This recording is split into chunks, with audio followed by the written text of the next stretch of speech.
Espíritu Santo, fuente de luz, Espíritu Santo, fuente de luz, Padre nuestro que estás en el cielo, santificado sea tu nombre. Venga a nosotros tu reino. Hágase tu voluntad en la tierra como en el cielo. Danos hoy nuestro pan de cada día. Perdona nuestras ofensas, como también nosotros perdonamos a los que nos ofenden. No nos dejes caer en la tentación y líbranos del mal. Amén. Dios te salve María, llena eres de gracia, el Señor es contigo, y bendita eres entre todas las mujeres, y bendito es el fruto de tu vientre Jesús. Santa María, Madre de Dios, ruega por nosotros pecadores, ahora y en la hora de nuestra muerte. Amén. Gloria al Padre, al Hijo y al Espíritu Santo, como era en el principio, ahora y siempre, por los siglos de los siglos. Amén. Siéntese, buenos días.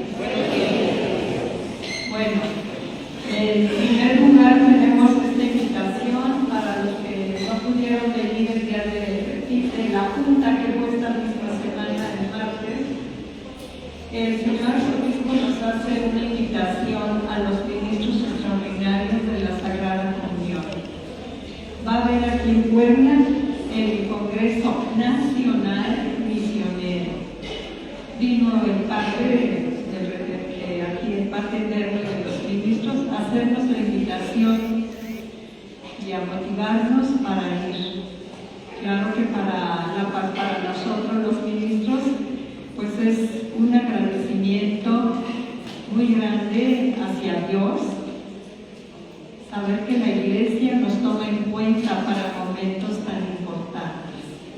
Se necesitan 60 ministros para cada día, porque ellos esperan 5,000 personas.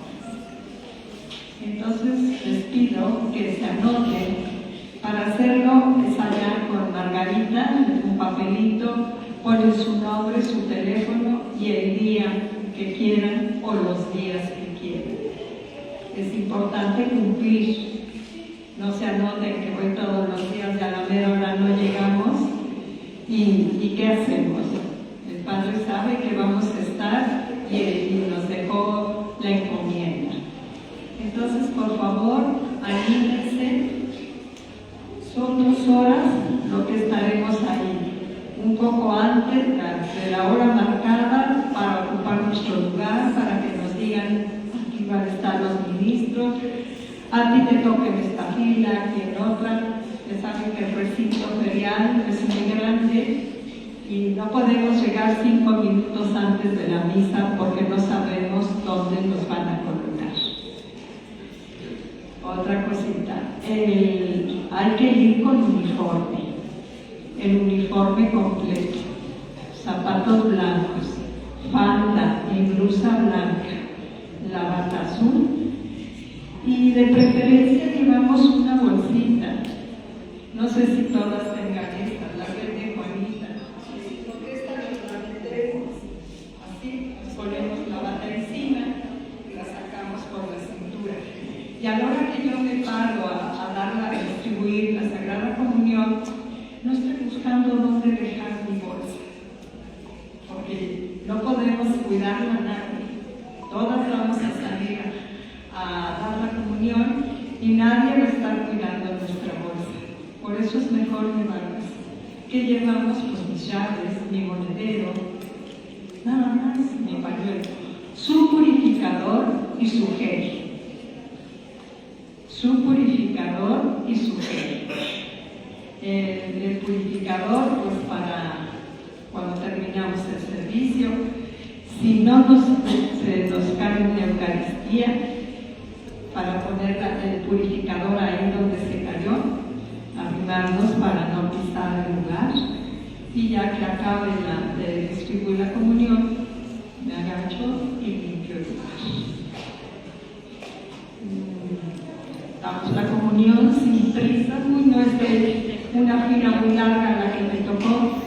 Tú con reverencia no es tampoco en cámara lenta, pero sí normal, con cuidado, viendo que poco la hostia, viendo que la consuma el comulgante para que todo sea en orden. Llevamos nuestro purificador, nuestro gel, nuestro uniforme completo y nuestra bolsa.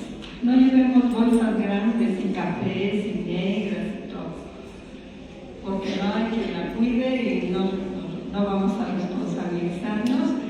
Y además aquí la llevo, no me voy a despegar de ella, porque no me estorba, porque al contrario saben que aquí llevo lo necesario, mi gel, mi purificador, para tener lo que se necesita. ¿Sí les quedó claro? Sí.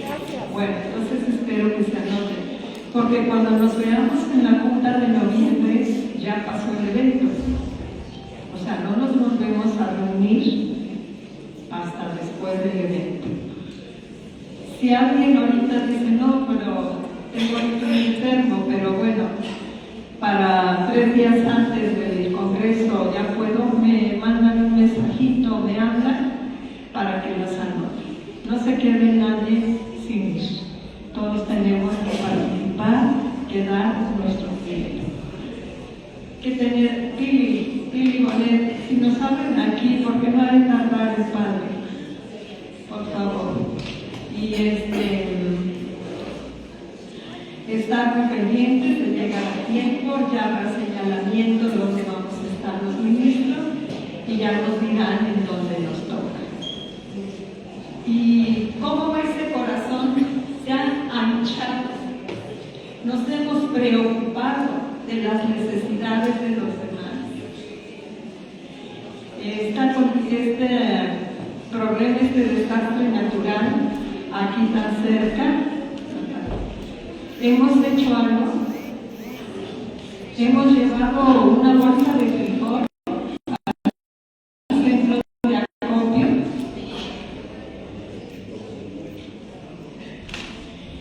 No, pero en las parroquias.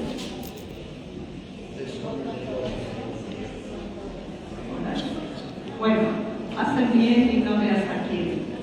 Nosotros la intención es ayudar a toda esta gente que se está quedando sin comer, sin cenar, que perdió su casa, que perdió todo y que necesita de los demás.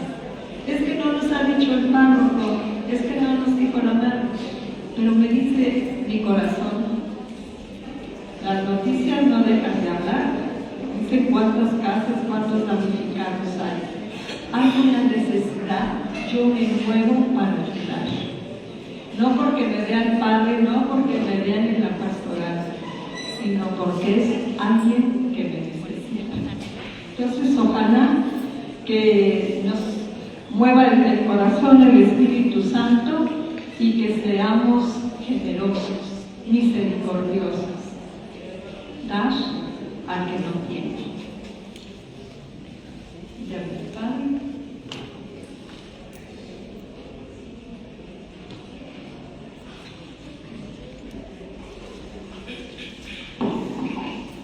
Buenos días.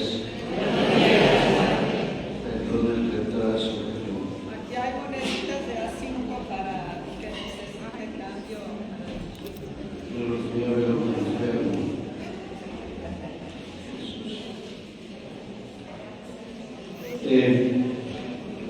El día de hoy la Iglesia celebra a San Ignacio de Antioquía.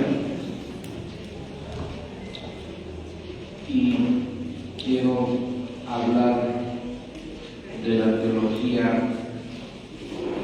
de San Ignacio en las 7 cartas que dejó antes de ser devorado por las fieras en el circo máximo allá en Roma.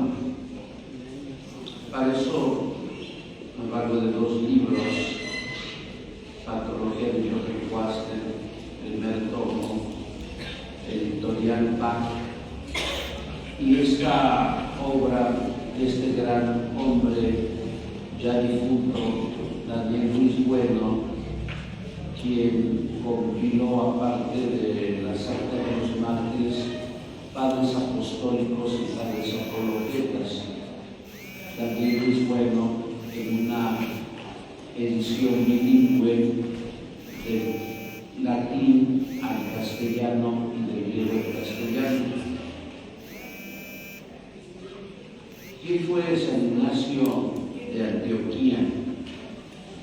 Pocos datos se saben de él, pero se pueden descubrir en las 7 cartas, 5 dirigidas a 5 comunidades cristianas y 2 dirigidas a Policarpo de Esmirna. Recuerden que la palabra Ignacio viene de Ignimus, que significa fuego. Ojalá que cuando pongan nombres a sus nietos, pongan nombres que tengan un significado.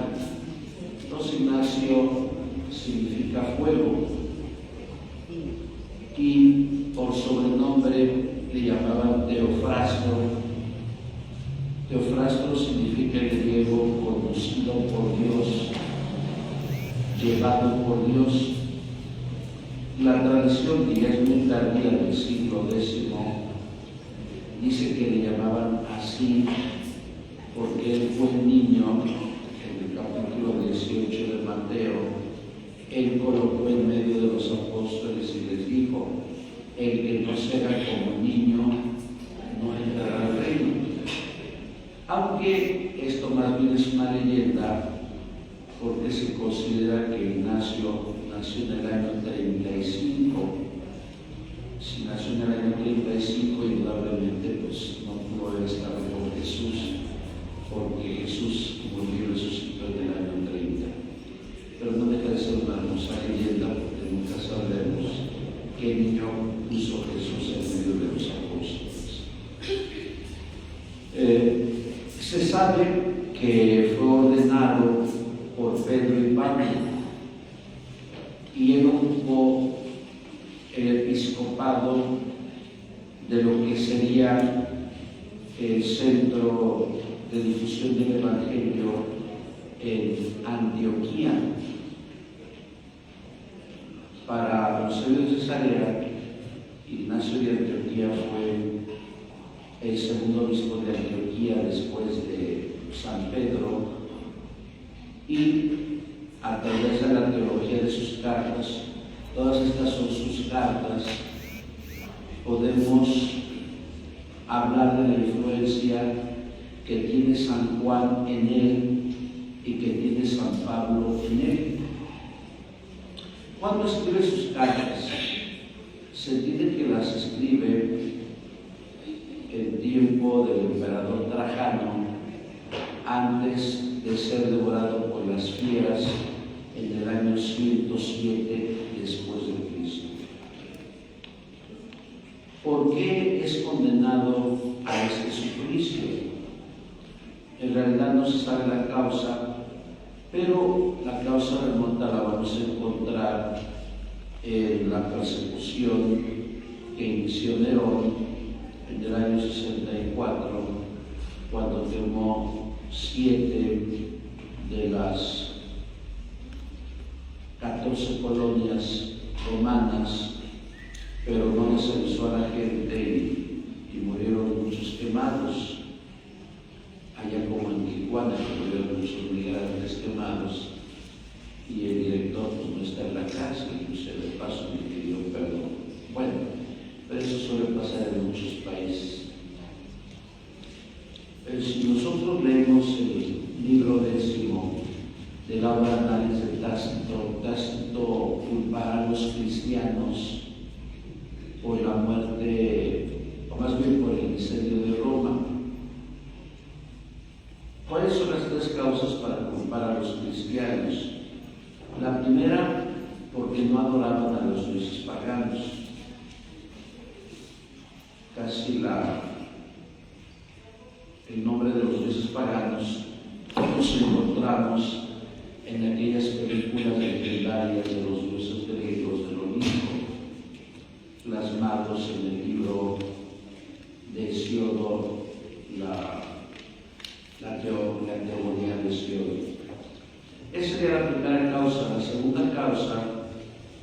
los jóvenes cristianos no hacían el servicio militar, que era obligatorio. ¿Y por qué no hacían el servicio militar?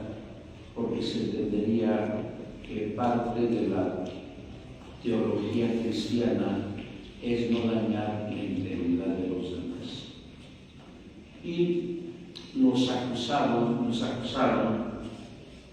porque dicen que hacían ritos donde se comían a niños empalados y donde se abrazaban unos a otros. Si ustedes ven la primera apología de San Justino, dirigida al emperador Antonino Pío a mediados del siglo II, él dirá que estas son mentiras porque cuando comulgaban era el panásimo. Pero recuerda que el panásimo era una pizza así de este tamaño, y como en una pizza de este tamaño iba a caber un niño, un bebito recién nacido, pues era una locura. Y ustedes saben, como dice San Pablo en sus cartas, que antiguamente no se daban la mano. Hoy parecemos orientales y la gente hace así. Y la verdad es que está quedado porque la paz solamente se da los que están junto a ti. Ahora tienes que dar toda la vuelta así, luego atrás así. La paz era solamente quien está conmigo aquí, nada más. Ojalá que evitemos ese vicio oriental, ¿no? Pero antiguamente no era la mano, era el ósculo. ¿Qué es el ósculo? Cuando el Papa León XIV tomó posesión como 264 obispo de Roma, los cardenales le dieron el ósculo. El ósculo es que tomes mejilla con mejilla, como que creación de Doris Day del año 44. Ustedes no se acuerdan, no habían nacido, pero se llama chispochi, mejilla con mejilla. Este es el ósculo. Pero si había aquí un hombre, pues le tenías que dar la mejilla al hombre. Entonces, por eso decían que los cristianos se entregaban a sus pasiones desordenadas en aquellas reuniones secretas. Bueno, por esas tres causales, y para no perder la vida, Nerón en el año 64 mandó un rescrito para condenar a la muerte a todos los cristianos. Si estamos hablando que Ignacio murió devorado por las fieras en el año 107, la persecución contra los cristianos se dio todo el siglo II, todo el siglo III, hasta Diocleciano en el año 304. Bueno, si alguno de ustedes ha ido a Roma, la visita obligada no es solamente a la Roma antigua, donde pagas 35 euros y entras por el Coliseo y sales por los arcos de triunfo de Tito y Constantino. La visita obligada a las 4 basílicas, San Juan, San Pedro, Santa María y San Pablo, tal vez el castillo de San Angelo, el Trastevere. Yo creo que la visita obligada son las catacumbas de San Calixto, que son cerca de 40 kilómetros de tumbas de cristianos que fueron quemados, que fueron devorados por las fieras, que fueron crucificados y que fueron empalados vivos y que están en el subsuelo de Roma. Ya después, si hasta el 107, no solamente los mataban, sino un buen negocio es quitarle sus bienes a los cristianos. cristianos. Y hay una famosa carta que escribe Plinio el joven, hijo de Plinio el viejo, aquel que murió en la explosión del Vesubio allá en Pompeya, y le escribe a Trajano, porque recuerden ustedes que la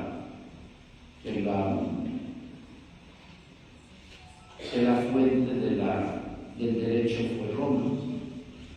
Por eso se tendría que estudiar derecho romano, pero aquí en Puebla ya no estudia derecho romano, se ha prostituido la carrera de derecho, no se de paso en estos tiempos. Bueno, entonces Plinio el joven, que no necesariamente jurista, le pregunta a Trajano: dígame usted cuál es la causa del derecho, primero para perseguir a los cristianos y segundo para quitarle sus bienes. Y Trajano contesta como emperador, dice: se les persigue porque no adoran a nuestros dioses y porque no me adoran a mí. Recuerden ustedes que desde el tiempo de Tiberio los césares eran supuestamente divinos y los tenían que adorar.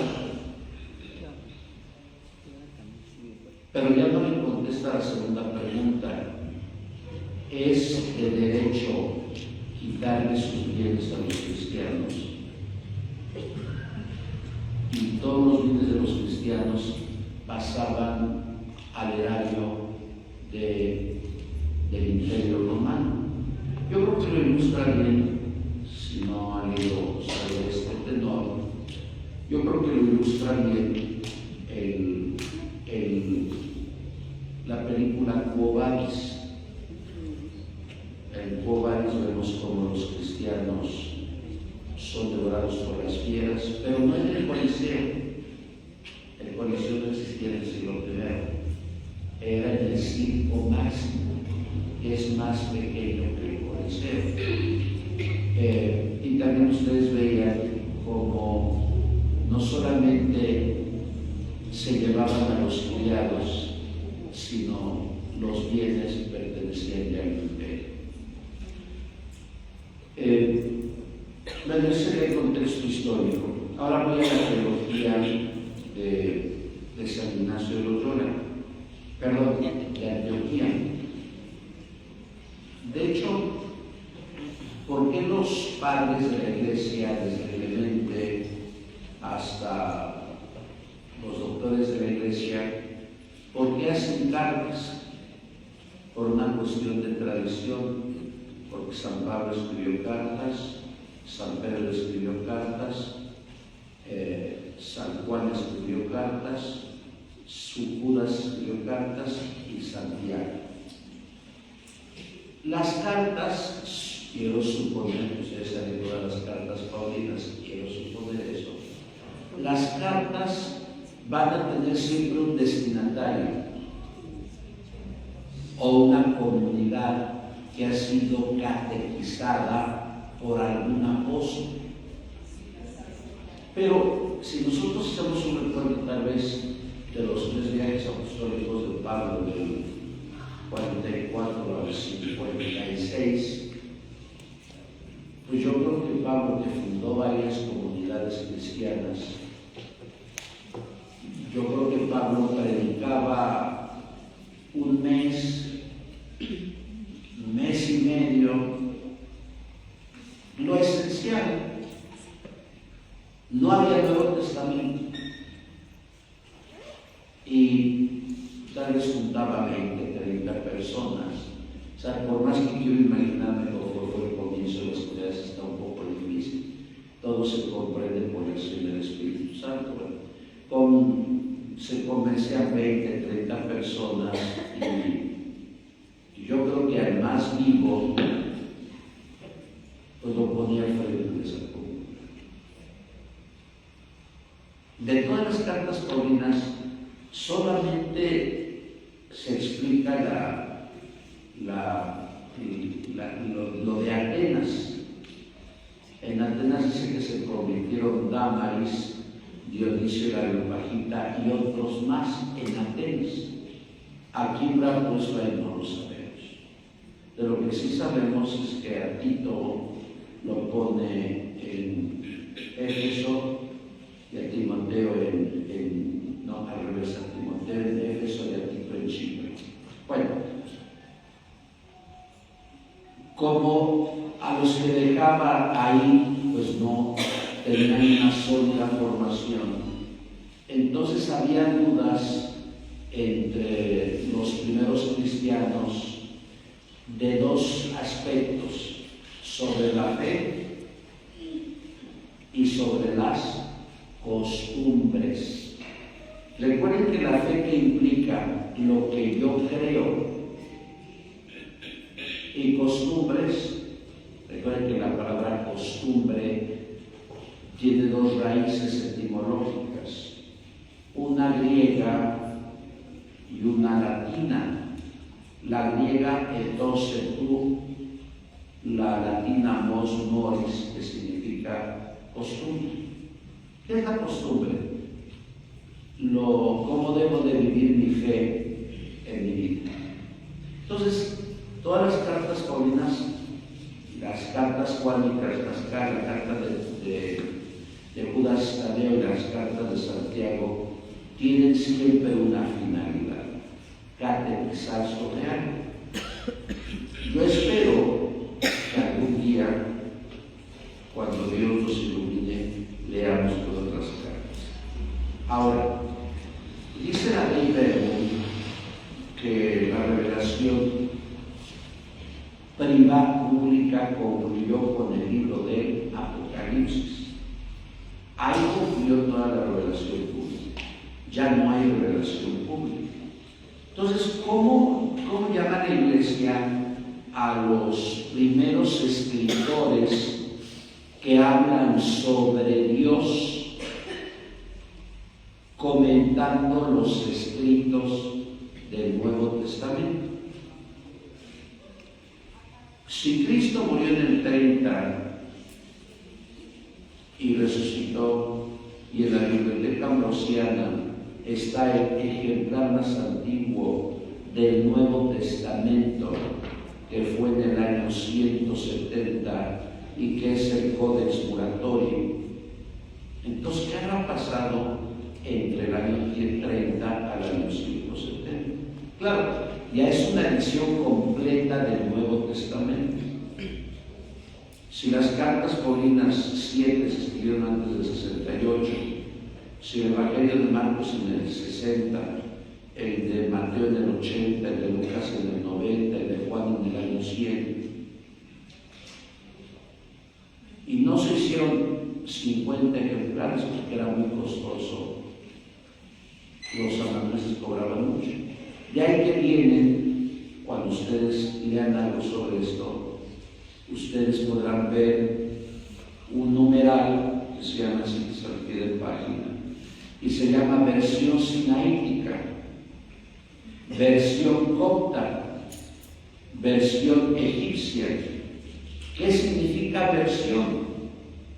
Que hay diferencias entre un mismo texto.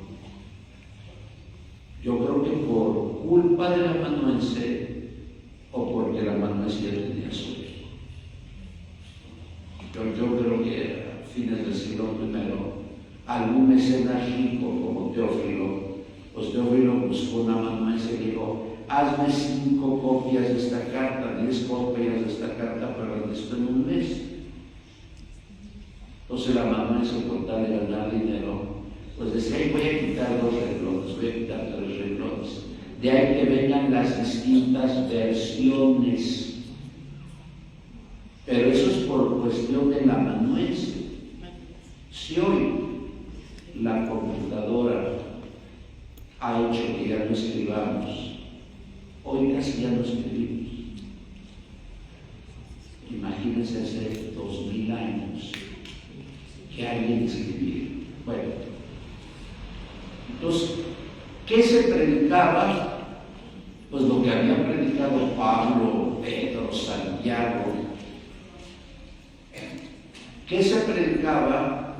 Pues las pocas cartas que circulaban en el cristianismo. Entonces, si yo comentaba que la ley Bermón dice que la revelación pública terminó con el Apocalipsis, entonces lo que escribieron a partir del siglo I, nos dice que está el siglo IX, con Beda y Isidoro Sevilla, se llaman escritores eclesiásticos. Los primeros escritores apostólicos, lo que abarcaría fines del siglo I y principios del siglo II. Fines del siglo II y III, escritores apologetas. Y del siglo III, siglo IV en adelante, escritores griegos y latinos. ¿Qué es lo que hacen los escritores? Se entiende que están llenos del Espíritu Santo y escriben, comentando el texto bíblico, lo que el Espíritu Santo les va ayudando. Insisto, no es inspiración pública. La inspiración concluyó con el libro de Apocalipsis, pero sí ayuda a una mayor comprensión y formación de lo que se llama la teología.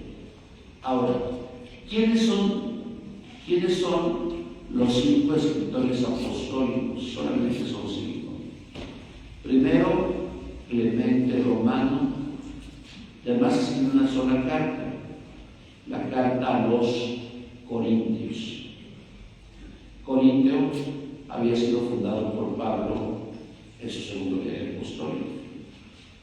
¿Quién ha leído esa carta? Muy bonito. Hemos escuchado dentro de la proclamación de la palabra. No, ese es de San Pablo. No, esta carta a los Corintios es de Clemente Romano. Clemente Romano es el tercer obispo de Roma y esta le escribe en el año 95. Se había dicho que las cartas tienen destinatario y habla sobre una situación de fe y de costumbres. La carta a los Corintios es que habían destituido la comunidad a los obispos y a los presbíteros. Entonces trata sobre eso y lo escribe el cuarto obispo de Roma. Él, ¿por qué se le llama padre apostólico? Porque conoció a los apóstoles. El segundo es Ignacio de Antioquía. Ignacio de Antioquía escribió 7 cartas, ya les había dicho, 5 a comunidades cristianas y 2 a Policarpo de Esmirna. Se le llama padre apostólico porque conoció a los apóstoles. Entonces imagínense cuando Ignacio comía o desayunaba con Pedro o con Juan, ¿qué le habrán dicho? Yo creo que muchas cosas. Bueno, el tercero es Policarpo de Esmirna. El cuarto es Agustino.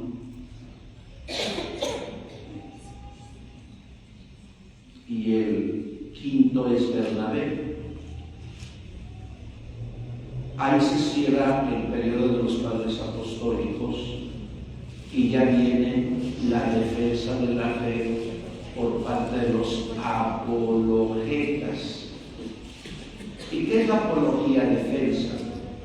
Es cuando alguien se aprende 3, 4, 20 citas bíblicas y se defiende de los protestantes. Bueno, eso sería la introducción. Ahora vamos a las cartas de Ignacio, que por cierto en el manual, cuando hablamos de la Eucaristía, se insertaron 3 cintas de San Ignacio de Antioquía. ¿Qué es lo novedoso de San Ignacio? Primero, escuchen este pasaje que es de la carta a los de Esmirna. Escuchen. Jesucristo es nuestro solo Maestro. ¿Cómo podemos nosotros vivir fuera de aquel a quien los mismos profetas, discípulos suyos, que eran ya en espíritu, lo esperaban como Maestro? Este es la carta a Magnesio. Y uno puede decir, bueno, ¿qué significa esto? Recuerden que el rechazo a Jesús por parte del pueblo judío, ¿a qué se debe?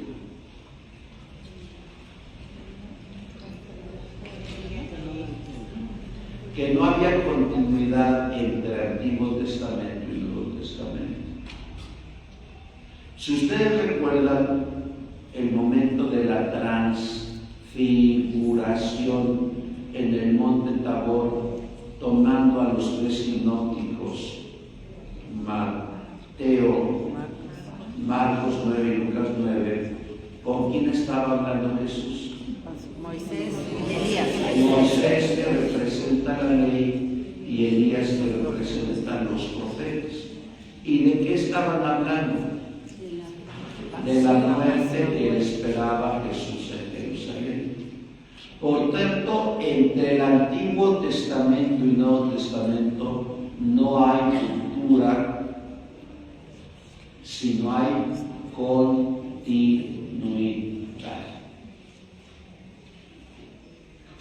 Esto lo dice Ignacio en una comprensión del Antiguo Testamento con los primeros escritos de los apóstoles.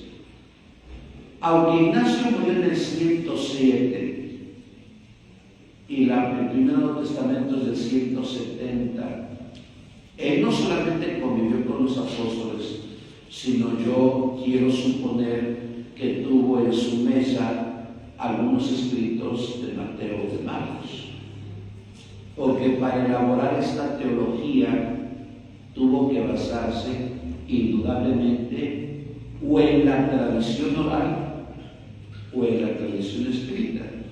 ¿Qué es la tradición oral?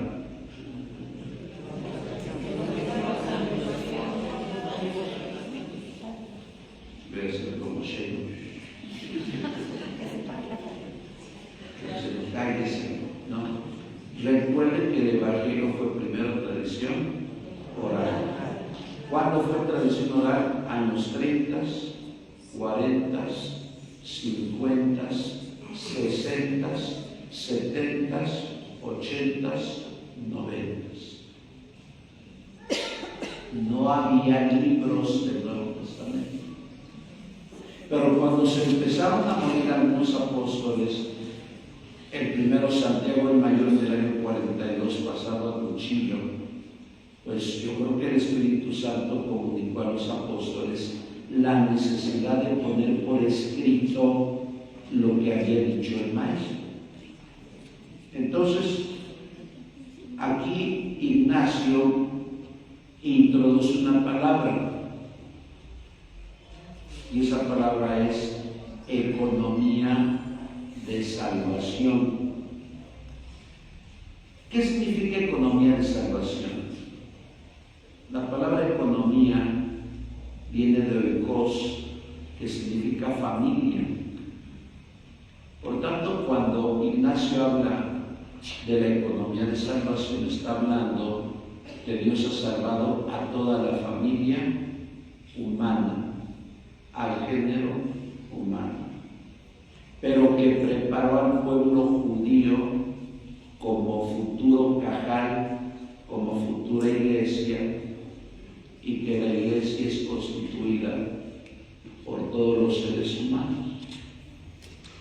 ¿Quién fue a misa ayer? ¿Quién se acuerda de la primera lectura?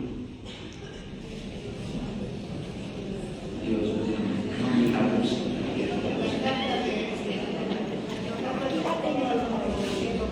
De los judíos. Shema. ¿Cuáles son las dos ideas de la carta de ayer? Viene por los judíos y por los no judíos. ¿Mande? No.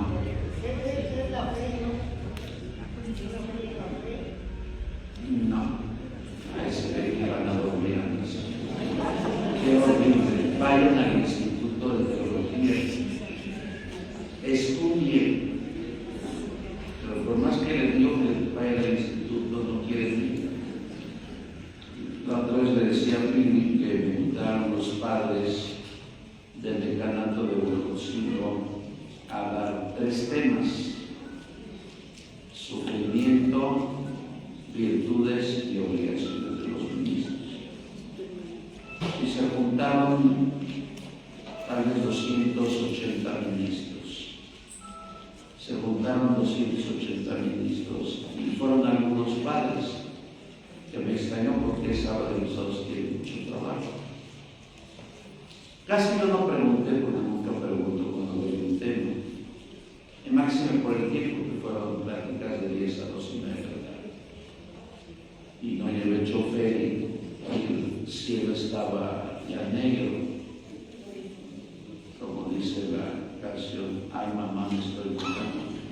Yo dije, no, yo no me quiero acá, no esperar al obispo, porque estoy perdiendo este ojo.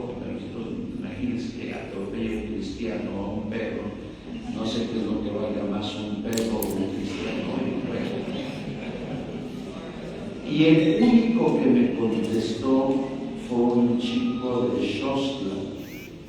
Y yo parecía escuchar la voz, que estaba hasta atrás. Le dije, póngase usted en pie. Le dije, ¿de dónde? ¿De qué parte es usted? Hijo de Xostla. Y estoy estudiando. Mejor cierren las puertas, porque si las abren se rompe el vidrio, la apaga quien abrió. Bueno, no que sé. Y me dijo, padre, yo estoy estudiando en el Instituto de Teología y soy asesor de la carpeta de Biblia y Sacramentos. Qué bueno. A mí me dio pena ajena cuando vino el padre Solana y les pregunté, nadie contestaba. Yo hasta decía, tierra, trágame, porque veo que nadie contestaba.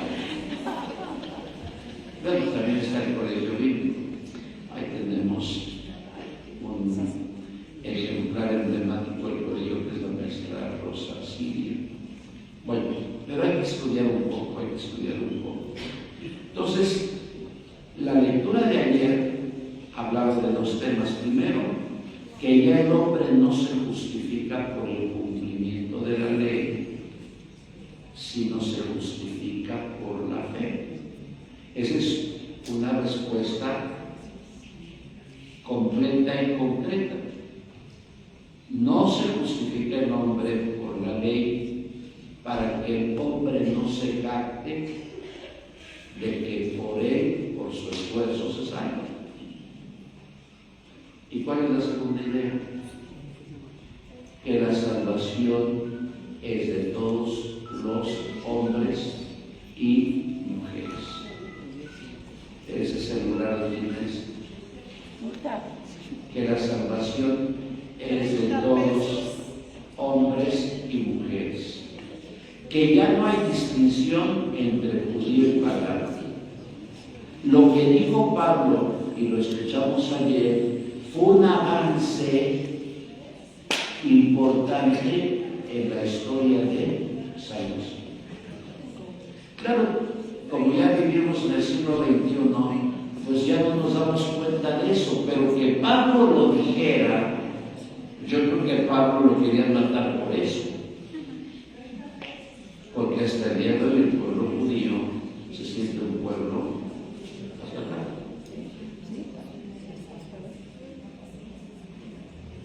Se siguen sintiendo como si nosotros dijéramos que la Virgen de Guadalupe es solo para nosotros. Sí. Jesús nada más para los Ellos piensan que todos nosotros somos perros. ¿Somos qué? Somos perros. El Corán, si es que han ido las shiadas del Corán, el Corán, un 30% Antiguo Testamento, un 60% Nuevo Testamento, pero quienes heredan la palabra perro son los musulmanes, porque dicen en el Corán que los que no comparten su fe son perros. ¿Y quienes dicen eso? Los judíos. Y por eso el mismo Jesús dice: la comida es para los amos, no es para los perritos. Bueno, Jesús, lleno de amor, ya no dice perro. No es lo mismo perro que perrito. No es lo mismo enano, como dice Blancanieves, que hombrecito. Pues sí se escucha más cálido. O ayer estaba hablando Teresa de Ávila en su autobiografía de Valladolid, y en sus cartas dice: me he encontrado a dos frailes que van a ayudar para reformar la orden masculina. Pero Teresa era bastante sarcástica y después dice: perdón, no fueron dos frailes, fue fraile y medio, porque San Juan de Yepes, que fue el que sufrió tanto, San Juan de la Cruz, medía 1,48, medía como el padre Filogonio, entonces por eso ya lo hubieran acusado ante derechos humanos. Dice: más bien me encontré fraile y medio, porque el pobre de Juanito pues era chaparro. Bueno, entonces eso sería lo primero. El primer elemento o aporte teológico que da Ignacio en la carta a los de Esmirna, en el capítulo 9, versículos 1 al 2, es la existencia de una economía de Dios que abarca Antiguo y Nuevo Testamento. Recuerden que en el siglo III vino el maniqueísmo. ¿Y qué era el maniqueísmo? Que había dos principios ordenadores: uno malo, que era el Dios del Antiguo Testamento, y uno bueno, que era el Dios del Nuevo Testamento. Todavía aquí entre los hay algunas catequistas que dicen eso. Como decía el monseñor Montenegro, que lo criticaba mucho en la radio, hoy tal vez lo hubieran hasta multado, pero decía, refiriéndose a muchos sacerdotes, ven cómo hablaba. Hay padrecitos que ponen un curso de un mes para catequistas. No, que las pongan a lavar los purificadores. En un mes no se puede ser catequista. Y tiene razón. Y por eso muchos padres no quieren el padre Rogelio, porque yo creo que él tenía el límite. Y algunos padres no quieren el instituto, que ustedes quieren el instituto. Yo me respeto a gente del instituto que conoce un poquito más. Bueno, pero el Antiguo y Nuevo Testamento están conjuntamente unidos. Y escuchen nuevamente lo que dice Ignacio en la carta a los Magnesios, capítulo 9, versículos 1 al 2. Jesucristo es nuestro solo Maestro. ¿Cómo podemos nosotros vivir fuera de aquel a quien los mismos profetas, discípulos suyos, que eran ya el Espíritu, le esperaban como su Maestro? ¿Por qué? Porque hasta el día de hoy los judíos siguen esperando al Mesías. Hasta el día de hoy. Entonces Ignacio, él dice: no, hay una economía de salvación iniciada desde el Antiguo Testamento. Por eso yo les he comentado que debemos de leer 1000 libros antes de morir. El primer libro que les recomiendo, todos los libros ya los encuentran en PDF, entonces ya no pongan de pretexto el dinero, ya todo se encuentra en PDF. Y si alguien se inscribe en script, hay creo que pagan 200, 300 a la mes. Y ahí encuentran todos los libros, habidos y por haber, desde libros antiquísimos a libros nuevos. Y si alguno de ustedes escribe un ensayo de teología y lo manda a escribir, les dan un mes gratis. ¿Cómo se llama la página? Escribe. Con ese, escribe. Bueno, yo les recomiendo 2 libros para que comprendan un poco el Nuevo Testamento, si es que les gusta leer, porque la verdad he visto a muchos ministros que están con este endemoniado aparato, pero están con TikTok así. Oh, Dios mío. ¿Cómo acaba el cerebro en TikTok? Bueno, uno se llama Instituciones del Antiguo Testamento de Roland, hagan de cuenta, Rolando el Furioso, el autor de esta obra francesa, ustedes saben, Roland de Baux de Beau, Rolando de Baux con Bechi. Léanlo, es un libro gordito, bueno, 200 páginas, pero lo leen de una sentada. A veces, cuando yo voy a unas casas a comer, pido el baño, y lo tradicional en los baños que hay muchas revistas. Bueno, se lee una sentada. Y el otro libro es Jerusalén en tiempos de Jesús, de Joaquín Jeremías. Es un libro sencillito. Bueno, ya no está de moda Ignacio, está de moda San Agustín. Por el 20 estará de moda Santo Domingo de Guzmán. Bueno, entonces lean esos 2 libros para poder comprender la relación entre Antiguo y Nuevo Testamento. Segundo, la cristología.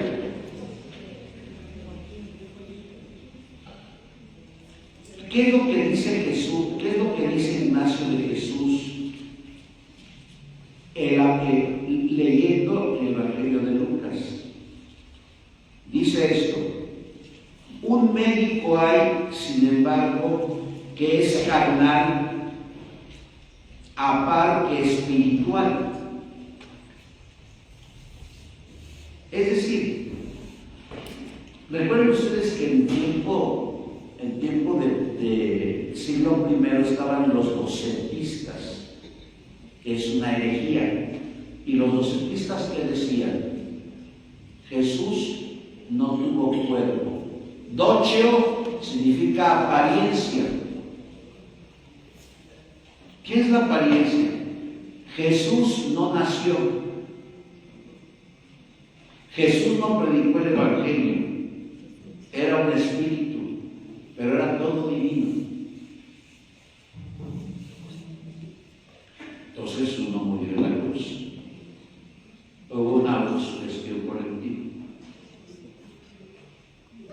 Porque los docetistas le quitaban todo lo humano. Y en cambio, los judaizantes le quitaban todo lo divino. Jesús fue un hombre que engañó a mucha gente y que después los apóstoles robaron su cuerpo para decir que había resucitado. Cuando eso lo escribe Juan, lo escribe a fines del siglo I. La última retocada de Juan es a principios del siglo II. ¿Y qué es lo que dice? Hasta el día de hoy circula entre el pueblo judío que los apóstoles se robaron el cuerpo. Por tanto, judíos le quitaban lo divino, los docetistas lo humano. Por eso dice Ignacio lo siguiente: la comprensión del capítulo 1 de Lucas. ¿cómo podrá ser esto, puesto que yo soy virgen? ¿Y qué es lo que dice Gabriel? El Espíritu de Dios vendrá sobre ti y el poder de Dios te cubrirá con su sombra. Por eso el santo que va a nacer de ti será llamado Hijo de Dios. Pero eso hasta el día de hoy es incomprensible. Imagínense que alguna de sus hijas, ya casada y comprometida con el anillo matrimonial en el pedimento, pues le diga a su futuro yerno: fíjate que estoy embarazada. ¿Y por qué, hija de...? Es obra del Espíritu. Pues ¿quién le va a creer? Si ustedes ven el capítulo 1 de Mateo, ¿qué dice Mateo? José era un hombre justo y la iba a repudiar en secreto. Porque si decía, esta mujer está embarazada y no es mi hijo, como dice el Talmud, los vecinos tenían que tirarla y tirarle las piedras en el cuerpo, pero no para matarla, sino quienes tenían que matarla era el esposo, los hermanos y el papá. Hasta el día de hoy. Hasta el día de hoy. Hay un libro que me conmocionó cuando era jovenzuelo, hoy día estoy grande, y espero con anhelo otros 5 años a ver si me toca la pensión del bienestar. Que yo creo que en 5 años ya no me va a tocar, porque ya el dinero se va a acabar totalmente y vamos a vivir una opresión chavista. Bueno, pues lástima, ya me quedan 5 años para cobrar mi IMSS, no mi ayuda electoral. Bueno, pero cuando yo era joven, tendría yo 18 años, 17 años, el padre Riquelme, que en paz esté, me solía regalar unos libros y me regaló un libro escrito por un padre comuniano, no me acuerdo, se llama Dichosa tú que has creído. Y no, yo lo leí cuando tenía 18 años. Y aunque Gardner dice que 20 años no es nada, la verdad sí pesa, y pesa mucho. Pero este hombre llega a un pueblo musulmán y a lo lejos, o como dicen los poetas, en la lontananza, contempla como una mujer suicida. Y cuando le pregunta al guía, dice, eso es como una cara, porque resulta que se embarazó antes de casarse. Yo creo que eso fue en el año 66. Y él, a través de lo que estuvo viendo, recrea el sufrimiento de la Virgen María. Sí, la Virgen María sufrió mucho. Yo creo que José la amaba profundamente. Y la amaba tanto que dejó de ser justo en ese momento. Porque el justo la había denunciado. Yo creo que el amor que le tuvo José a María pasó por la justicia de la ley. Y por eso Gabriel le dice, José, hijo de David, no dudes en recibir a tu esposa, porque lo concebido en ella es obra del Espíritu Santo. Entonces por eso dice Ignacio de Antioquía lo siguiente, un médico hay, sin embargo, que es carnal, humano, aparte espiritual, divino, engendrado y no engendrado, en la carne hecho Dios, hijo de María e hijo de Dios. Primero pasible, humano, y luego impasible, divino, Jesucristo nuestro Señor. Eso lo pueden encontrar en la carta a los Efesios, capítulo 7, versículo 2. Pero de las cartas de San Ignacio, no, creo que van a buscar, si Efesios no tiene 7 capítulos, estamos como la ministra Lenia Blattes. Es que el artículo 187 de la Constitución, pues si la Constitución no tiene 187 artículos, porque ese día esa pobre mujer inventó un artículo de la Constitución que no entiende. Bueno, él es con toda verdad del linaje de David, Antiguo Testamento. José, hijo de David. Cuando uno se conmociona en Belén, en realidad su nombre en hebreo es Betlehem, y Betlehem significa Casa de pan. casa de pan. Yo ya no me podría indicar que estoy gordo, no es que alguien me levante, pero cuando uno está en Belén, uno llora de emoción, ve la estrella de David y dice arriba, aquí nació el Hijo de Dios. Entonces, ¿qué es lo que hace uno? Besar la estrella. Y cuando uno está en Jerusalén, en la Basílica del Santo Sepulcro, uno besa el sepulcro.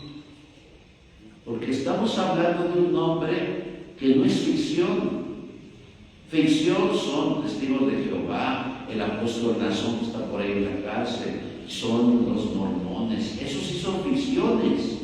La cienciología, que el pobre que es director ha dejado a 3 mujeres por la cienciología y por los marcianos, ¿no? Aquí no estamos hablando de ficción, estamos hablando de un hombre concreto que existió en tiempo y espacio, pero ese hombre es Dios.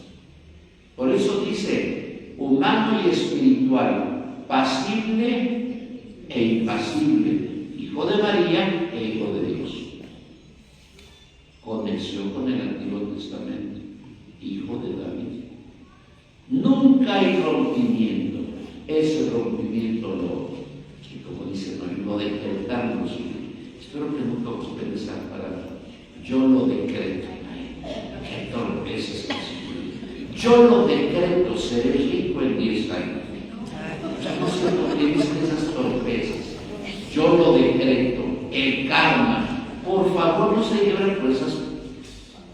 Digo la palabra. Y hay gente que lo dice, Dios mío, fuerte. Él es con toda verdad del linaje de David, según la carne, hijo de Dios, según la voluntad y poder de Dios. Y vean, aquí es la teología bellísima porque es el primero que habla afirmando verdaderamente de una virgen. Ignacio de Antioquía es el primero que habla de la perpetua virginidad de María.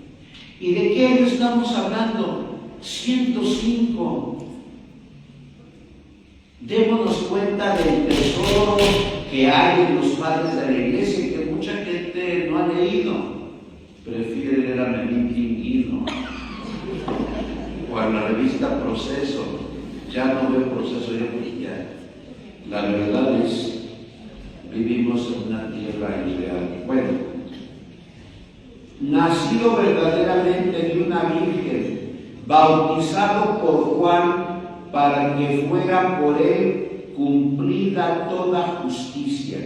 Carta a los de Esmirna, en el capítulo 1, versículo 1. Cristo es intemporal e invisible. Vean, esa es teología. Ya que se terminó, por ojalá pasen las bolsillas. Porque ya para noviembre tendremos que dar los 1.500 pesos, imagínense. Yo no sé qué voy a hacer. Voy a ir a la casa Vector, no a la casa Vector ya. La casa Vector se llevaba el tiempo de Teleborras.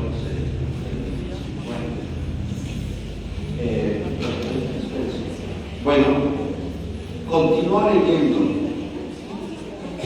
Igual en silencio. Aguarda al que está por encima del tiempo, al intemporal, al invisible, que por nosotros se hizo visible, al impalpable, al impasible, que por nosotros se hizo pasible, al que por todos los modos sufrió por nosotros. Entonces está hablando continuidad entre el Antiguo Testamento y el Nuevo Testamento, que él no habla de naturaleza, de física, pero habla de dos realidades, realidad humana y realidad divina. Y habla de la virginidad de María. Vean qué hermosas son estas reflexiones.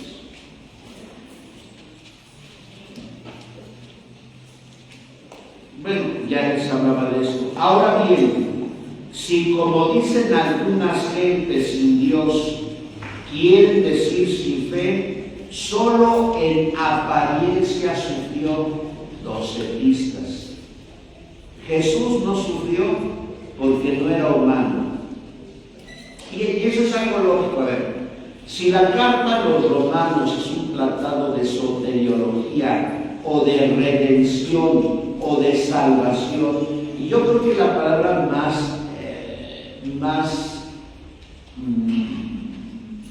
que llena el contenido de la misión de Jesús es la palabra redención. ¿Qué significa la palabra redención en latín? Salvar. No. Ya hablamos con la India María. Si no echan la escuadra, no. La palabra redención significa volver a comprar, volver a adquirir.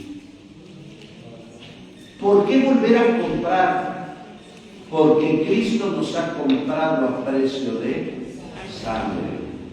Porque éramos del mundo, éramos del pecador, y Cristo nos ha vuelto a adquirir a un precio muy alto, que es el precio de la sangre de Cristo. ¿Por qué creen que en la confirmación se pone el sello en la frente? Y le llaman los catequetas, ¿cómo le llaman ese sello? Les falta tiempo. Ahí es estudiante. Sello indeleble. ¿Por qué le llaman sello indeleble? Es una vez. Pero dígame históricamente por qué. Lean las catequesis mistagógicas del siglo de... ¿Quién da catequesis prebautismales acá? Nadie, Dios mío, diría don Moisés Oropesa. Porque antiguamente a los esclavos se les sellaba en la frente cuando se les compraba como esclavos. Jesús nos vuelve a comprar no para ser esclavos, sino para ser libres. Ese es el término que yo creo abarcaría la totalidad del misterio de salvación de Jesús. No la palabra salvación, sino la palabra redención. Éramos del tentador, éramos del mundo, y Cristo, a través de su sangre y de su cuerpo, nos ha comprado. ¿Por qué vino este comentario? ¿Quién es el único redentor? Solo Dios. Nadie, ni la Virgen María puede ser redentor, porque la Virgen María no es Dios. Eso viene desde el Concilio Vaticano II. Yo no sé por qué en Radio María y en María Visión hay algunos laicos y sacerdotes que le llaman corredentora, ¿no? Pablo VI cuando estaba terminando el concilio, le llamó Madre de la Iglesia. Pero no porque la Virgen María no es Dios. El gnosticismo decía, si Jesús tuvo apariencia, entonces los gnosticistas dicen, en realidad no hubo salvación porque no murió nadie.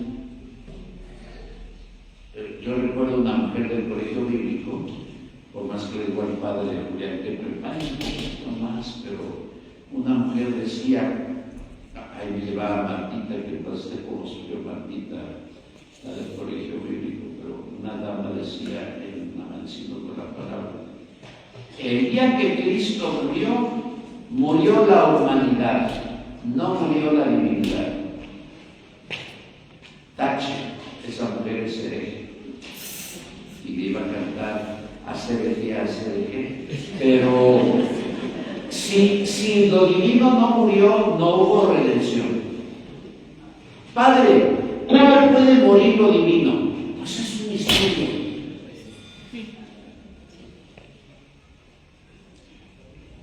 Juan 10:18. A mí nadie me quita la vida.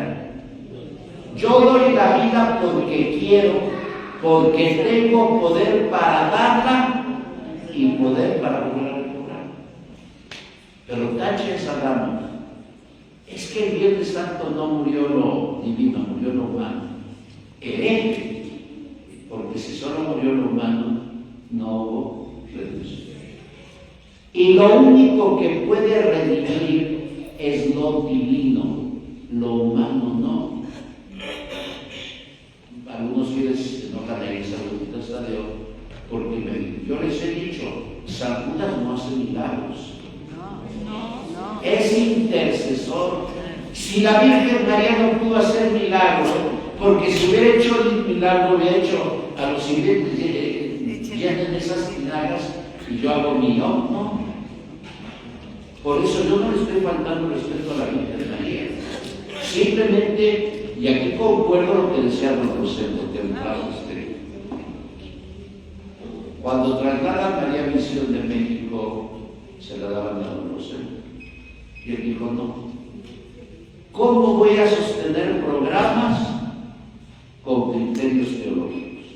¿Quién se va a aventurar a tener un programa cada mes y cada semana y gratis? ¿Y cómo han reducido todos esos pasos a misas, rosarios y buzón de peticiones? Eso no es teología. Y lo que se necesita de los laicos son laicos formados,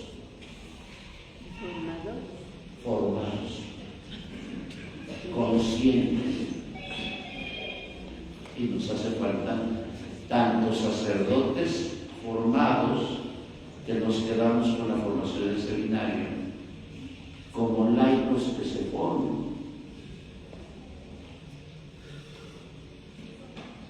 No en la divina voluntad con la Madre Matiana, no, es con la Sagrada Escritura. Pero pues ahí tenemos culpa. Bueno, ya no me enojo si la dejamos. En el nombre del Padre, y del Hijo, y del Espíritu Santo, te damos gracias, Señor, por todos los beneficios que nos has concedido, y que vives y reinas por los siglos de los siglos. Amén. Vos que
hombres y mujeres de familias católicas que cambien a Jesucristo por una mujer o por un hombre. Cuando se casan con personas que no son de la misma religión, cuando no son de la misma religión van a tener generalmente problemas a futuro. Entonces los papás tienen que decirles a los hijos, pues sí, yo te apoyo, pero no comparto la decisión que tú estás tomando. Porque son, como dice Ignacio, porque una de las misiones de testigos y de mormones es empezar a convencer a la familia del novio o de la novia. Y si no tenemos elementos de juicio, peor. Por eso dice Ignacio, huid por tanto esos retoños malos que llevan frutos mortíferos. Cualquiera que de él gusta muere inmediatamente. Bueno, eso sería en cuanto a la negación que hacen los docetistas y que hacen los judaizantes. Ahora, cuarto aporte que hace Ignacio de Antioquía en la carta a los de Esmirna es el primero que habla de que el sacerdocio tiene 3 grados: el obispo, el presbítero y el diácono. Es el primero que habla de la eclesiología y que afirma la autoridad del obispo, del presbítero y del diácono. Ustedes que ven todos los días la Biblia recordarán cuando Pablo lo corren los plateros de Éfeso porque estaban perdiendo dinero porque no vendían sus figuras de Diana, y cita a los presbíteros y obispos en Mileto. Y si ustedes han leído ese capítulo de Hechos de los Apóstoles, primero les dicen que son obispos y luego les dicen que son presbíteros. Aquí no es lo mismo. Entonces, no había una diferencia sustancial entre el obispo, que en aquel tiempo le llamaban episcopos. Episcopo significa el que vigila, hagan de cuenta los servidores de la nación que vigilan si estamos en el parquímetro, si no, los mentados servidores de la nación nos quitan la placa y todavía se ponen oficiales. ¿Cuáles oficiales? No son, pero vivimos en un caos. Yo por eso siempre digo el saco de Tadeo. Ya van 5 meses con parquímetros y las calles de Puebla todas llenas de hoyos. Y va a pasar otro año y las calles llenas de hoyos. Debemos hacer como en Veracruz, no me acuerdo qué pueblo, así que estoy citando a la violencia. No me acuerdo qué pueblo de Veracruz, qué municipio. Toda la gente salió el lunes como a las 4 de la mañana con picos y palos y quitó la señalética.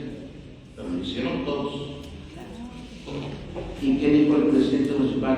El pueblo manda, el pueblo decide. Y dijo, ya no pongo señalética porque el pueblo es el que manda. Dice que aman al pueblo y ayer nuestros mentados imputados aprobaron 3 pesos de impuesto a la Coca-Cola. ¿Y quién toma la Coca-Cola? ¿Quién toma los refrescos? La gente. En lugares calientes de Guerrero y de Oaxaca, que no hay agua potable, lo toma la gente pobre. Pero pues, que quieren a los pobres, por favor. Empezando por Noroña, no creo que quieran a los pobres. Bueno, hay varios especímenes de la política raros, dinosaurios y brontosaurios. Bueno, lo primero que hace Ignacio de Loyola es definir, Ignacio de Antioquía, definir la estratificación sacerdotal: obispo, presbítero y diácono. Y escuchen, es el cuarto aporte. Donde quiera apareciera el obispo, ahí está la iglesia. Al modo que donde quiera estuviera Jesucristo, ahí también está la iglesia. Esto está en la carta a los de Esmirna, en el capítulo 8, versículo 2. De él viene esta palabra: todo con el obispo, nada sin el obispo. Bueno, aquí es por la gente joven, no le pasan los 60 como yo, pero yo creo que a ustedes les tocó todavía, si alguien tuviera 85 años, que no lo creo, aquí es gente selecta, tal vez conocieron a José Ignacio Márquez y Lois. Aquí ya lo conoció, a José Ignacio. Entonces, ¿cuántos años tiene usted? Dios mío. Yo la hacía más joven porque José Ignacio murió hace 74 años. No, me tocó el hermano. Bueno, pues no es lo mismo Chana como María. Ni Chana ni Juana. No, entonces ya tiene su edad, ya debo hablar de usted. Por eso dije, los que tengan 85 años habrán conocido a Pedro Vera y Zuria, que murió en el 45, a José Ignacio Márquez y Torís, que murió en el 51, lo devoró un tiburón, a Octaviano Márquez, que murió en el 75 de un infarto, a don Ernesto Corripio Omada, que murió en el 2004, que le cortaron las piernas por diabético. No, pero también al pobre los rateros entraron a su casa, lo golpearon, lo amordazaron, sabiendo que era cardenal. A esos hijos de tal, algún día van a ir al infierno. Bueno, o don Rosendo Huesque Pacheco, que murió en el 2017, o a nuestro actual arzobispo, don Víctor. ¿Quién vendrá? A ver, descubre. No lo puedo decir. ¿Quién vendrá? Solamente el Espíritu Santo lo sabe. Entonces, se van pasando la estafeta. ¿Qué tal que Hacienda? ¿Qué tal que Hacienda y el próximo es usted? No. Se van pasando la estafeta, pero esa famosa frase de Ignacio: donde está el obispo, está la iglesia. Y donde está la iglesia, está Jesucristo. Por eso da risa que hoy algunos libres pensadores digan: yo creo en Cristo, pero no creo en la iglesia. Ignacio de Antioquía, desde el más allá, y se reían esas gentes. Donde está Cristo está la iglesia, donde está el obispo está la iglesia. Todo con el obispo, nada sin el obispo. Si queremos ser personas de iglesia, debemos respetar la autoridad del obispo y la autoridad del párroco. Qué horrible se ven aquellos padres que hablan mal del obispo. Qué horrible se ven aquellos padres que incitan a la gente: hagan firmas para que no me quiten de acá. Pero si ya llevas 30 años, es que todavía falta hacer algunas obras. No. Ha habido laicos torpes y tontos que han sitiado la casa del obispo para que no salga. Ay, Y no digo que padres han olvidado eso, porque los conocen ustedes, pero qué horribles padres. Algún día también recibirán su castigo, ¿no? No, porque cuando nos ordenamos, a mí me tomó las manos don Rosendo aquel martes 29 de junio del año 1993, siendo las 10:30 de la mañana, me tomó las manos y me dijo: José Luis, ¿prometes obediencia y respeto a mí y a mi sucesor? Y que sí. Dios, que ha comenzado esta obra en ti, la lleve feliz término. La obediencia a don Rosendo, a don Víctor y ahorita no sé quién venga. Obediencia. Porque yo creo que lo que cuesta más a un sacerdote, más que la pobreza y la castidad, es la obediencia. Sí. Por la obediencia ha habido muchos problemas, por la falta de obediencia ha habido muchos problemas en la iglesia. Continúo. Yo os exhorto a que pongáis empeño por hacerlo todo en la concordia de Dios, presidiendo el obispo que ocupa el lugar de Dios, y los presbíteros que representan el colegio de los apóstoles, y teniendo los diáconos para minucísimo encomendado el ministerio de Jesucristo. Carta a los Magnesios, capítulo 6, versículo 1. Y yo creo que lo que vimos en catedral en la celebración de Palafox el pasado 6, lunes, ese acto no se había visto desde 1963. Si ustedes recuerdan, y usted no se acuerda que está chamando, si ustedes se acuerdan, el Concilio Vaticano II, iniciado por Juan XXIII, en el 62, la primera constitución litúrgica que se aprobó fue la Sacrosanctum Concilio, hace ya 63 años. ¿Y qué es lo que pedía la Sacrosanctum Concilio? Creo que, primero, que las misas fueran en lengua vernácula. Segundo, que los altares se quitaran de los presbiterios y se quedaran en el centro. Y tercero, que las mujeres podían subir al presbiterio. Todavía da risa que hay padrecitos que no quieran a las mujeres, porque también da risa que hay algunos católicos que vayan a la iglesia de Manantiales y que los padres están en desobediencia con el Papa, los lefebristas, los que se llaman de la organización Fraternidad Pío X, les impongan a las mujeres llevar velo. Y ahí están las católicas, que algunas van a otras iglesias, contentas de que la misa sea en latín. A las personas aquí, los que tienen 75 años, cuando la misa era en latín, la gente no entendía nada, la gente rezaba el rosario, pero no entendía. Pero es tristemente el no aceptar que la iglesia tendría que modernizarse. Litúrgicamente hablando, era un acierto de Juan XXIII. Muchas cartas de los obispos llegaron a Pío XII. Él empezó la reforma con la Mystici Corporis, pero como vino su muerte ya no hizo la reforma. Entonces, ¿qué es lo que hizo don Octaviano Márquez Historias de Feliz Memoria? En 1963, en enero, consagró el nuevo altar. Yo estuve de frente, porque los caballeros nos sentamos donde se sientan las autoridades, que no fue ninguna autoridad de usar el paso, que bueno, entre menos hay más solo, bueno. Pero llegó un canónigo de México que entró cuando iba al seminario hace 43 años, Hugo Valdemar, y no tenía lugar. Pero yo dije, qué mal nos vemos como canónigos y tendríamos que ceder un lugar. Entonces yo le dije, Huguito, ven, siéntate en un lugar, y yo me pasé atrás. Bueno, pero creo que la ceremonia litúrgica de la consagración del altar, del ara del sacrificio, fue bellísima.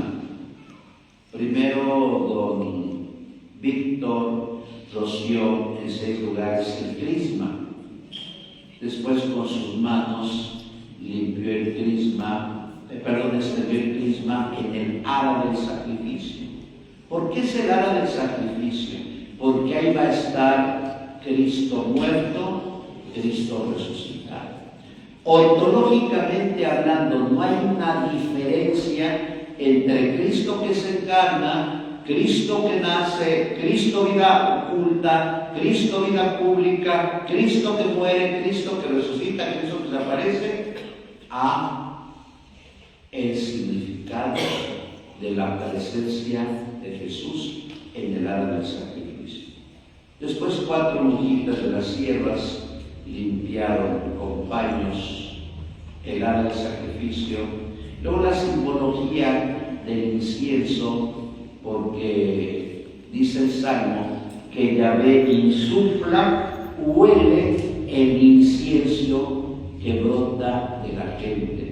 Es precisamente la comunidad, los católicos, con el obispo, con los presbíteros, que como una sola iglesia el sacrificio sube a la presencia de Dios. Luego el hermosísimo mantel y las 7 velas que representan la plenitud del orden sacerdotal. Cuando celebra el obispo se ponen las 7 velas. Cuando celebra un canónigo o un monseñor se ponen 6, y cuando celebra un sacerdote se ponen 5. Porque un presbítero puede bautizar, puede celebrar, puede confesar, puede ungir y puede casar. Un canónigo y un monseñor podemos confirmar, por eso ponen 6 velas, y un obispo puede ordenar. La plenitud del orden representado precisamente en esas 7 velas, pero en ese altar de sacrificio donde se va a inmolar cruentamente nuestro Señor Jesucristo. Dice la carta a los hebreos, en especial en el crescendo del capítulo 8 al capítulo 10, que no es que se repita el sacrificio, y no depende de nosotros. Los sacerdotes, como yo le decía en una oración el miércoles, que dicen, todavía hay gente, ¿dónde están las misas de sanación? Todas las misas dice, y todas las misas lo dice Tomás de Aquino en la Suma Teológica. Él dice, hay 3 sacramentos de curación: la Eucaristía, la confesión y la oración. La eficacia no depende del presbítero, no depende si canta o baila o grita o es showman como Frank Sinatra, no. Confundimos a la gente. Todas las misas son de sanación, porque si alguien dijera que la sanación depende de un presbítero carismático, es una herejía, porque le quitamos todo el mérito a Jesús. Y yo comentaba eso con los padres de renovación. Yo les decía, yo vengo acá porque fui monaguillo del padre Riquelme, y creo que el primer padre carismático fue el padre Riquelme, y la gente lo quiere. Y después fui vicario del padre Luis, que fue asesor diocesano. Pero todas las misas son de sanación. Por eso yo comentaba en Milenio que todos los sacerdotes son exorcistas. Si alguno dijere que la eficacia del exorcismo depende de las virtudes de un sacerdote, es hereje. Y le cantaríamos hacer hereje. ¿Por qué? Porque depende de la eficacia del orden de un sacerdote. No depende de nuestras virtudes, depende del oficio que desempeñamos. Padre, es que el padre tiene mujer y tiene 7 hijos, y el que viene en camino es su novia. Pues aunque tenga 10 hijos como Matusalén, había un sacerdote, Lope de Vega, ustedes lo han oído, supongo, son sacramentales. Lope de Vega era sacerdote y tuvo 23 hijos. Él llegó a efecto, crezcan y crezcan. Bueno, no se asusten por eso, hay cosas peores. Entonces hizo una poesía a Lope de Vega: Señor, así como no te dejé caer cuando celebraba yo la misa, así no me dejes caer al infierno. Bueno, ya el pobre sabe su destino, el infierno, pero claro, él lo dijo, yo no lo dije, ¿no? Entonces yo decía en Milenio, todos los sacerdotes somos exorcistas, todos. No dependen de nuestras virtudes, porque, insisto, si yo dijera que depende de mis virtudes, entonces ¿dónde dejo a Jesús? Bueno, pero vuelvo al punto, el hada del sacrificio. El sacrificio no se repite cuando celebra un sacerdote, es el mismo sacrificio que se dio en la cruz y que se prolonga en tiempo y en espacio. Y por eso les he dicho, leyendo el número 66 o 67 del libro directorio sobre la vida y el ministerio de los presbíteros, la congregación del clero, dice: cada vez que un sacerdote o lógica ordenado, no ordenados, a un sacerdote suspendido, es eficaz su sacramento, sí, porque el sacerdocio es para siempre. Aun cuando una persona se divorcie, sigue siendo esposa y esposo del primero. Es que ya se divorció. Pues si se divorció por los hombres, pero no para la iglesia. El matrimonio es para toda la vida hasta que se muera uno de los dos. El bautismo es para toda la vida, la confirmación es para toda la vida y el orden es para toda la vida. Aunque el sacerdote lo suspende. Y dice el derecho canónico: si hubiera un sacerdote suspendido y un sacerdote en funciones, y una persona se quiere conocer por el suspendido, el sacramento es válido. Es ilícito, pero es válido.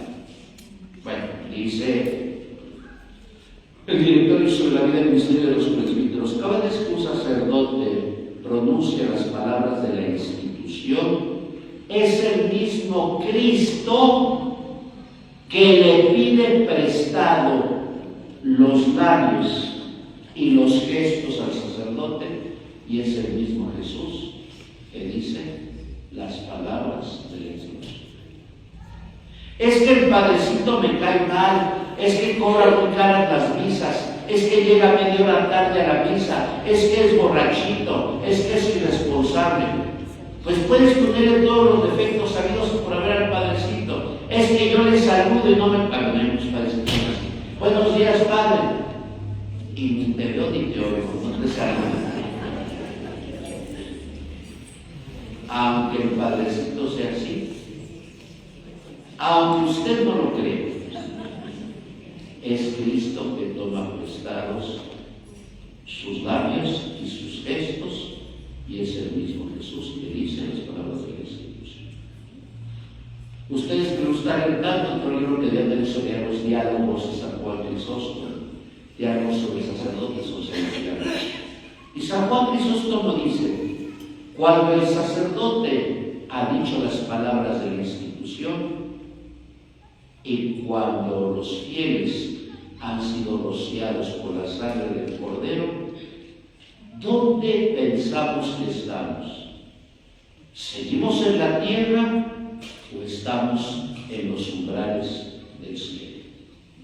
El día que valoremos la Eucaristía, ese día no estaríamos hablando ni con el celular, ni criticando, o como pasa con muchos equipos litúrgicos, perdón lo que voy a decir, que les preocupa todo menos la misa. Es que tienes que hacer así, es que tienes que hingarte. Esos son ruicismos. Pero algunos equipos litúrgicos se preocupan más por los gestos que por Dios, que por la misa. Y lo digo con todo respeto. Pero me decís, usted no tiene equipo litúrgico, pero no tengo equipo litúrgico. No tengo, porque no, las misas son misa tras misa tras misa tras misa, y tengo la virtud, gracias a Dios, de ser puntual en cada misa. Es una virtud que no todos tienen, porque la virtud de la puntualidad es de reyes. Y hay que, como aquella película, ir al tiempo que vuelvas.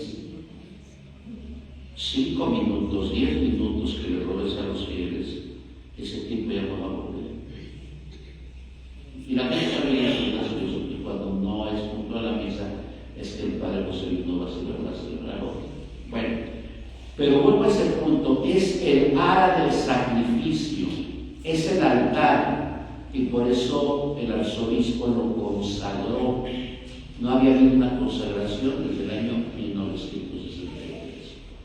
Y yo creo que pasarán 50, 60 años, ya no nos va a tocar a nadie ver otro ara de sacrificio. Y segundo, el amor. El amor es una copia del amor de la Iglesia Madre de San Juan de Letrán. ¿Por qué esa magnificencia? Porque ahí se proclama la palabra. Por eso se dice palabra de Dios, por eso se dice palabra del Señor. No es la palabra de la hermana Mariana o de Sor Faustina Kowalska, con el respeto que merecen, o las moradas de Teresa de Ávila, no. Es la palabra que según la Dei Verbum es palabra inspirada, inerrante y canónica. Palabra de Dios. Por eso los lectores se tienen que preparar.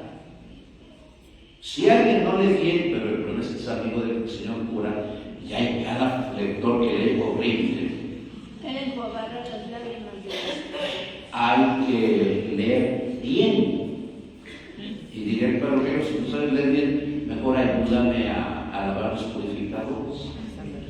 Pero cada quien tiene su oficio, cada quien tiene su ministerio. Yo recuerdo que estaba en una parroquia, no le digo qué parroquia, y vi a los ministros haciendo la colecta.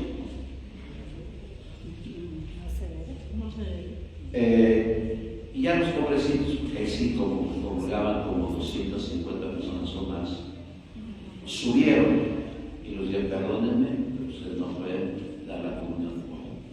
¿Y por qué? Pues porque yo se los digo, yo soy el presidente de la asamblea, no repitamos los ministerios en la misa. El que lee, que lea solamente. El que proclame el salmo, si no sabe cantar como Beniamino Gili, o Ana Moffo, o Alfredo Kraus, pues mejor que no cante, lo dice el IGMR. Quien no canta, cuando no se tiene buena voz, es mejor que lo lea. Porque si canto como el gallo de oro, no sé, al Valentín Elizalde, qué feo cantaba, qué feo canta el Grupo Mojado, qué feo canta el Leonardo, pero pues ahí hay una partida para un despartido, pero cantan horrible. Pero la gente les gusta porque al pueblo hay que darle vino partidero. Al pueblo le gusta eso. Yo prefiero la ópera o la zarzuela. Pero si alguien no sabe cantar, que mejor cállese, diría alguien. No, mejor que lo lea. Lo dice el IGMR. No necesariamente se tiene que cantar. Y en las bodas luego llegan. Es que me pidieron esto. Y yo, no, porque en las bodas nadie canta. Todo leído y estas partes cantadas. Es que el novio quiere el Padre Nuestro cantado. Pues si el novio ni va a misa, ¿para qué lo quiere? Y ni lo canta. Es que va a ser su única vez, pues aunque sea, ¿para qué me invitan a mi casa? Si saben cómo soy yo. Pero quien cante, que lo haga bien. Quien haga la colecta, que lo haga bien. Quien lleve las cosas al Padre es su ministerio. Porque aquí se confunde que el ministro tiene que llevar las cosas. No. El ministro solo tendría que hacer su oficio.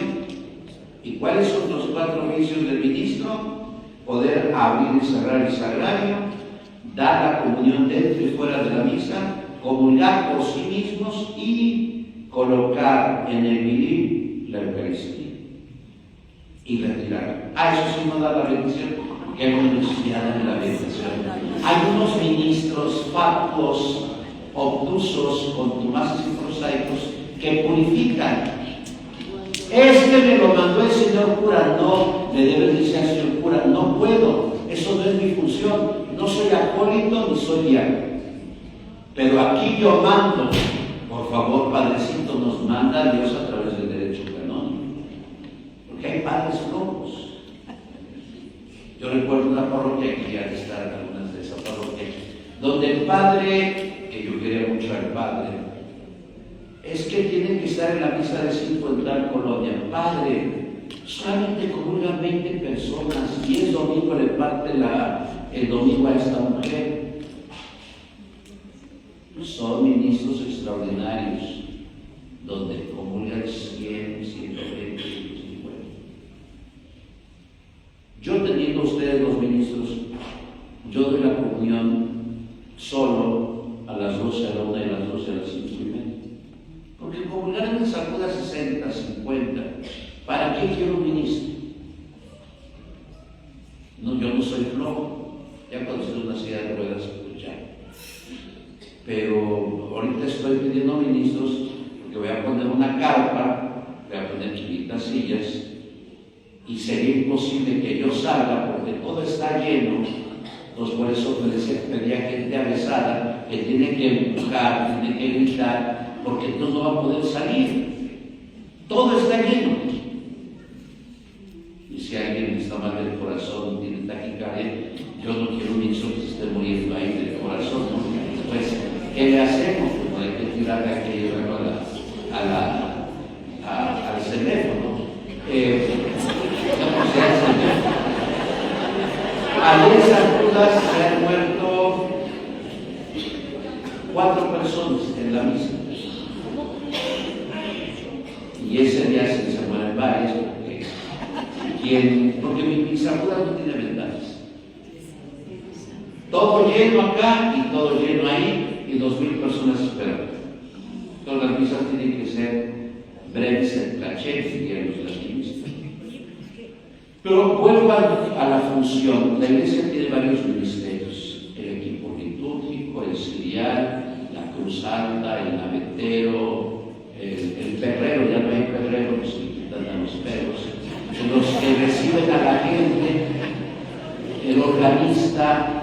Pero claro, ahí significa que el sacerdote está trabajando. Si el sacerdote no trabaja, una persona puede hacer 2 funciones.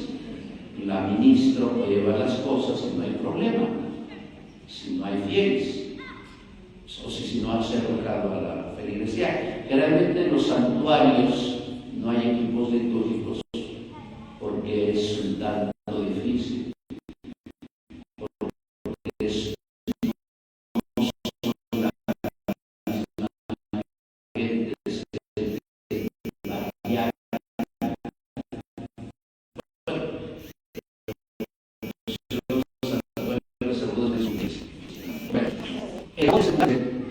donde se proclama la palabra de Dios,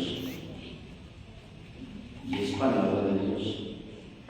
Y finalmente, esa hermosa sede, no me regañé, yo la primera vez que se debe cantar así me senté ahí, después me regañaron, no les dije, pero yo les digo, si es sede, pues es la sede del que preside. Y ya les pusieron una sedecita chiquita, y ahí antier que se ve la misa yo me senté ahí.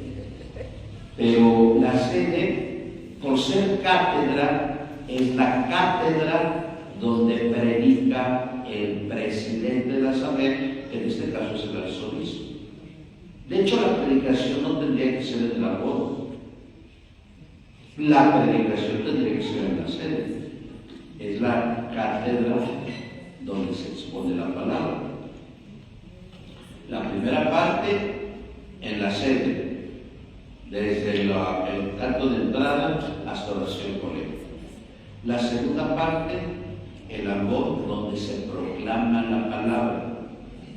Después, donde se habla de la palabra a la sede. Y terminando la oración de los fieles en el ofertorio, ese lugar, el ara del sacrificio, el altar.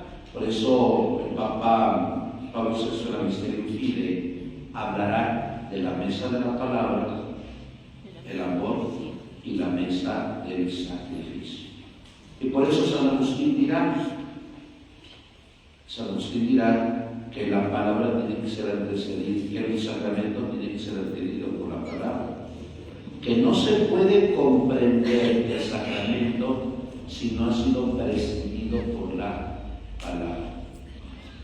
Quinto elemento que da San Ignacio de Loyola de Antioquía es el primero en utilizar la expresión que la Iglesia es santa y católica. Ahí se empieza a formular el credo, pero el primero que dice que es santa y católica es Ignacio de Antioquía, cuando dice: donde quiera aparecer el obispo, ahí está la Iglesia católica. Al modo que donde quiera estuviera Jesucristo, ahí está la Iglesia universal. Porque la palabra católico significa universal. Finalmente, bueno, ese es el quinto elemento. El sexto elemento es el incipiente tratado de Eucaristía que tiene. Y escuchen, cada vez que vamos a la Pascua semanal, nos comemos la carne de la pasión de nuestro Señor Jesucristo, que es antídoto de salvación y medicina de inmortalidad. Carta a los Esmirna, capítulo 8, versículo 1. Bueno, recuerden que antiguamente la misa no se celebraba todos los días, solamente se celebraba cada domingo. Y la primera parte, el primero que le llama Pascua semanal es Ignacio de Antioquía. Pero él dice esto bellísimo: cada vez que vamos a la Pascua semanal, nos comemos la carne de la pasión de Jesús, que es medicina de inmortalidad. Ahí hay una reflexión en el capítulo 6 de Juan, versículo 52: el que come mi carne y bebe mi sangre no morirá para siempre, medicina de inmortalidad, y es antídoto de salvación. Por eso yo recuerdo finalmente a lo que decía Carlo Acutis, recientemente canonizado por el Papa León. Tiene una frase que es de nuestros tiempos, porque Carlo Acutis decía: la Eucaristía es la autopista que nos lleva al cielo. Y Carlo Acutis es un raro ejemplo, porque desde que hizo la primera comunión nunca dejó de comulgar todos los días. Y cuando sus papás iban a viajar, Carlos, imagínense un niño de 9 o 10 años: oye papá, ¿en qué hotel nos vamos a hospedar? En el Hotel Tron, 5 estrellas. Papá, ¿hay un templo cercano? No. Cambia de hotel porque quiero dormir a misa.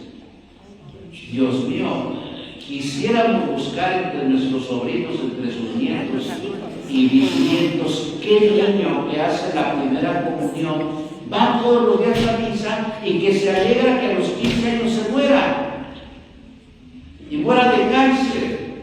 Por eso dice Teresa de Ávila: Señor, tú no tienes casi amigos porque les exiges mucho. Y Carlo Acutis murió alegre. Y Carlo Acutis le comunicó a sus papás la fe.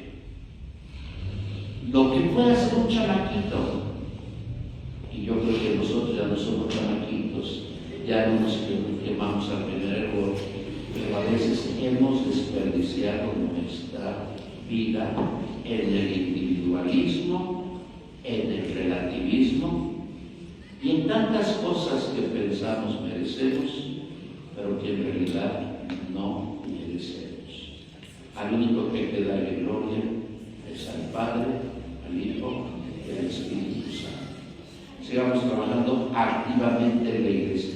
A los que me pidieron mi teléfono, bueno, más bien mi número de teléfono en cristal, les doy el único que me sé, pero yo casi no lo utilizo, por eso manden mensajes: 22 24 29 61 91. Es donde me han estado extorsionando. Ya también el nuevo me extorsiona, me decía Don Víctor: ¿para qué cambiaste de teléfono si te van a decir? Y sí, me están extorsionando. A Don Víctor lo extorsionan, le hackearon la red social. Qué horrible, no, Dios mío, no estamos seguros en México.